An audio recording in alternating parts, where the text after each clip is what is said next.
What's up, guys? Psycho Chef here. I'm out at the beehive. I've actually just finished up my inspection. I'm not going to be doing a video of the actual inspection today. Today I wanted to do something a little different. This is going to be a mite test for the Varroa mites.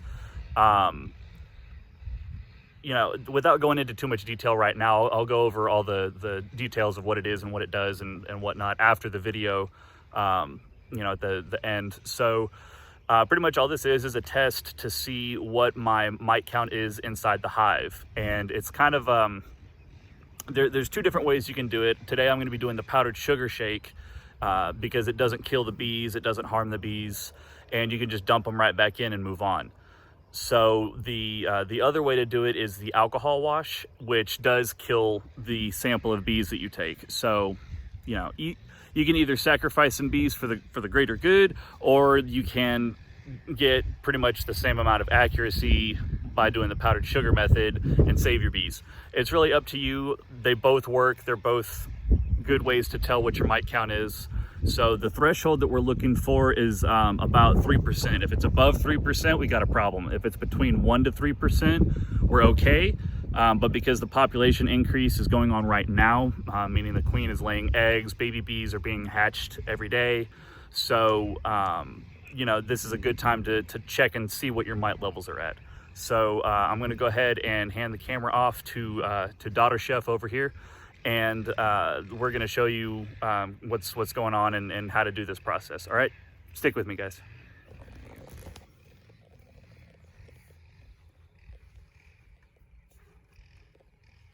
All right, so for the powdered sugar shake, you're gonna need a few things. First thing is you're gonna need a white or contrasting colored plate, something that'll actually hold a little bit of water. You're gonna need a little bit of water, which I've got here sitting out right now. Powdered sugar, the rule of thumb is about 2 tablespoons. I tried to put 2 tablespoons in here. I got a little bit more, but that's okay. And then a mason jar with wire mesh. I just cut this out last night. It's just something that the mites can fall through here, but the bees cannot. So the bees are gonna stay inside the jar. You'll see all this here in just a second. So I got that, I got my water. Oh, and getting ahead of myself, as usual. And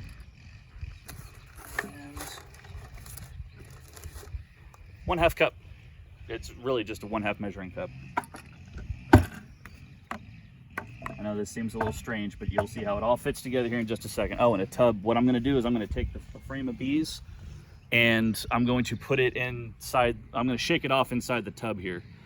It's important to make sure, if you're gonna do this, that your queen is not on the frame.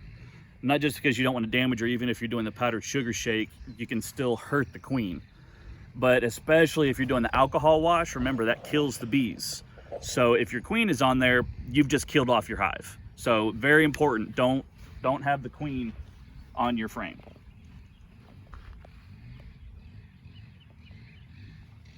So this is the frame that I've chosen. I'm just double checking to make sure that the queen is not on here.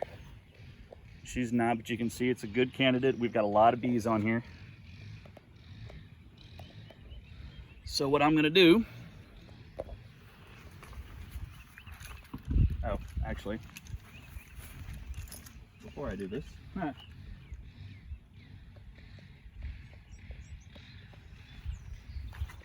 always make sure that you have your stuff ready to go. All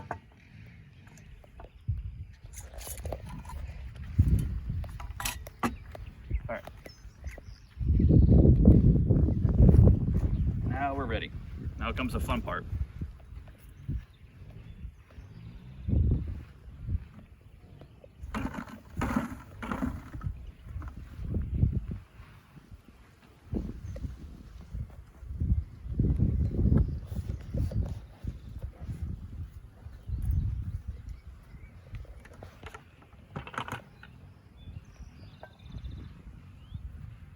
Oh, hello. So also make sure that there's no scorpions around. Ew.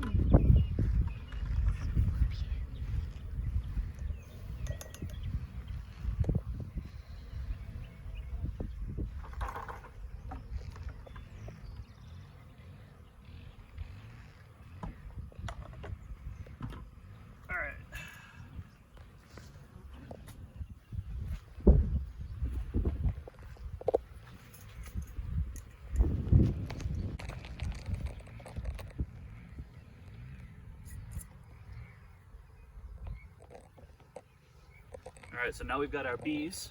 This is one half cup of bees. That's roughly around 300. That's what you want.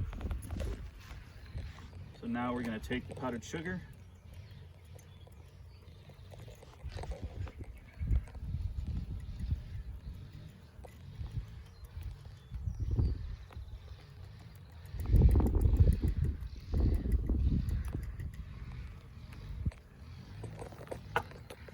All right. And we're gonna just roll them around in the powdered sugar, kind of shake them off a little bit.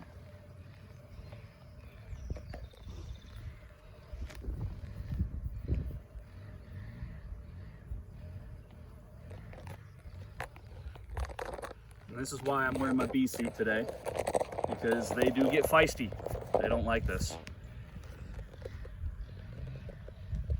So we're gonna roll them around in the powdered sugar, and then just gonna kind of let them sit and roll them around again. You want to do this for about a minute.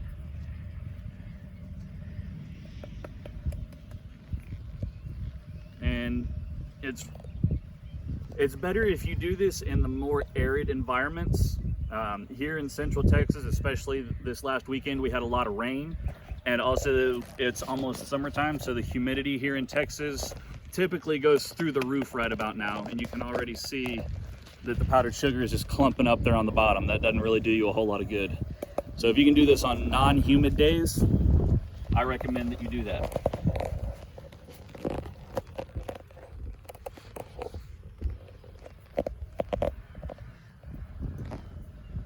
All right, so now we're gonna let them sit for just a minute, and what they're gonna do is they're gonna groom each other to clean off the powdered sugar.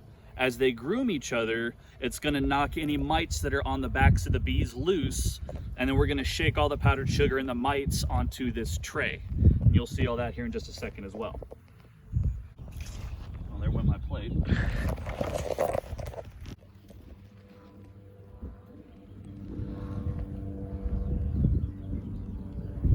All right, so now they've had a time to kind of groom each other off.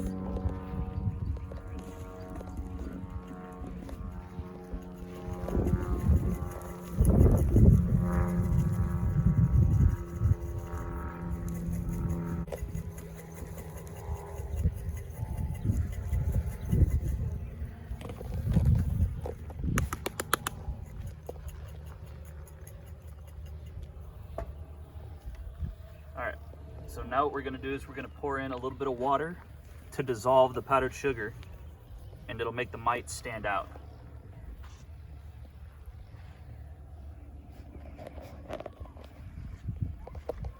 You can do this with a spray bottle, you can do it with a bottle of water, it doesn't matter, just as long as it's, enough to show you what you got going on. All right, so what we got here is we've got 1, 2, looks like it's just 2 mites. So on a sample of about 300 bees, we have 2 mites. That's less than 1%, so we're good. That just means that we don't need to do any treatment right now. Eventually, it will need to be treated. Every hive needs to be treated for mites. But like I said, I'll go into that on the post-video explanation.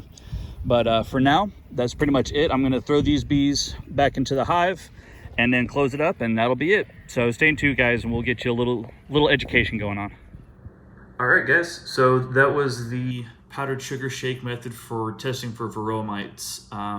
You know, Varroa mites are just one of those things that you have to deal with as a beekeeper, just like a gardener has to deal with weeds and varmints, you know, squirrels and rabbits and deer and all that kind of stuff. Beekeepers have to deal with the Varroa mites, hive beetles, and wax moths.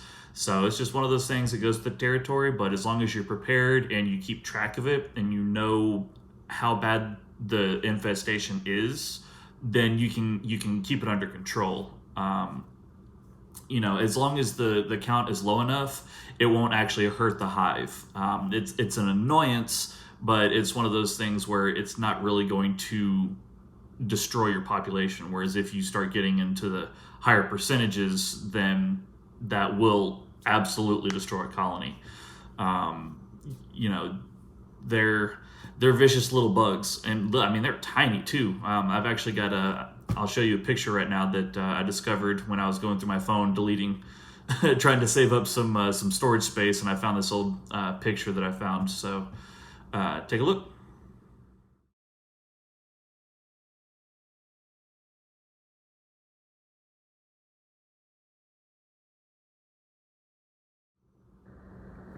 So that's a Varroa mite, and it's very small. That was actually really zoomed in on my phone, and you can tell how small they are. For something so small, they're absolutely destructive. So that's pretty much it. I've been trying to make this video for like 2 weeks now, and it was a matter of computer versus phone and the way they talk to each other, and trying to get stuff off my phone and onto the computer, because my phone is the only recording device that I have at the moment. So trying to do that, and then I kept having audio issues where the first like minute of the video would be super quiet, and then it would get too loud, and I don't know what was going on, but hopefully everything's fixed now. Do have an update. I did do an inspection last week and the week before. They were just real quick inspections. I didn't really, I didn't feel like videotaping the whole thing just for the sake of having something to post. So all in all, everything's good. But this last week, or just a few days ago on Sunday, made a troubling discovery. Well, maybe not a discovery. I couldn't find my queen, and if she wasn't marked, I wouldn't be freaking out about it so much, because there's tons of eggs. There's a lot of eggs, a lot of larvae. I mean, the population is just booming right now. But I couldn't find her, and as easy as she is to spot, I should have been able to find her like that, and I didn't. And so that made me a little nervous, and then come to find out that just a few minutes ago, actually, I got a text from the landlord, from the guy that owns the property where my bees are at. Says he went out to go top off the sugar water, and they were very active, coming in and out. And he sent me a short video, and it wasn't so much that they were coming in and out as there were a lot of bees just kind of like, I don't want to say mindlessly, but just kind of scurrying across the entrance and fanning. And I mean, there were a bunch of bees fanning. So that's one of two things. The hive was really loud. So usually when a hive is really loud, that means they're queenless. So I don't think I squished her, because I didn't see her in the bottom of the hive, and I don't think I hope she didn't fly away. But when I closed them back up on Sunday, they were still, I won't say riled up, but they were starting to calm down.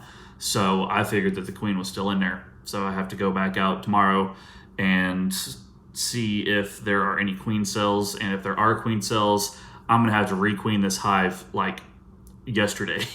And that's going to be really hard, because not only are queens expensive, but I don't know how long it's going to take to get here. And I actually have a full-time job now. Finally, I have a full-time job. But, it's one thing if it gets to the post office and I'm at work. So I'm a little nervous. I'm hoping that I don't find queen cells. I would rather, at this point, requeen the hive, because it's not quite big enough for me to feel comfortable doing a split. Experienced beekeepers, they might say something different. And of course, if any of you are experienced beekeepers or have any thoughts or suggestions, feel free to put a comment. But at this point, I'm just kind of at a loss as to what I should do, being that this is my only hive and that this is my first hive. So I'm a little overprotective of it. I really want to make sure that it does well. And on top of that, it's getting to be, we're creeping up onto the summertime months, and it's going to be really hot and really dead, especially here in Central Texas. I don't know how long it's going to be before we start having 100-degree days, but once they hit, they're going to stick around until November. And, I don't know when the dearth happens around here. Right now, we're in a heavy pollen flow and a heavy nectar flow, at least where the bees are at. But I don't know what's going to bloom during summer. I don't know if there's a whole lot of summer bloom that happens out here. I don't know if there's a lot of fall bloom that happens out here. So, you know, kind of have to play it by ear, and I'd rather err on the side of caution and just get a mated queen, put her in there, and then be done. But hopefully that's not the case. Hopefully I don't have to order a queen, and hopefully I don't have to cut out some queen cells, because there's part of me, and I've got another hive box, another body waiting to go, but I don't have any frames.